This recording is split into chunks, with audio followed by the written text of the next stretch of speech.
আসসালামু আলাইকুম। আমি doctor Nusrat Tamasum Para, medical officer, Wazi dental and research centre, Mirpur branch.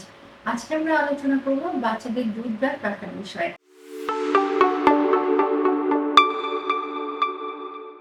অনেকেই বলে যে বাচ্চাদের দুধ দাঁত, এই দাঁত তো পড়েই যাবে, তাহলে আমরা কেন রাখবো? কিন্তু না, এই দাঁতটা রাখারও বিভিন্ন প্রয়োজনীয়তা আছে। যেমন এই দাঁতটা যদি আমরা আগে ফেলে দেই, তখন আমাদের যে স্থায়ী দাঁত সেটা বয়সের আগেই, অনেক আগে চলে আসবে।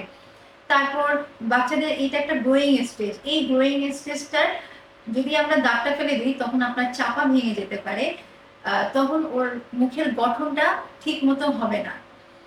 তারপর ইনফেকশন হতে পারে দাঁতের নিচে, যেটা পরবর্তী টুথযামকে ক্ষতি করতে পারে।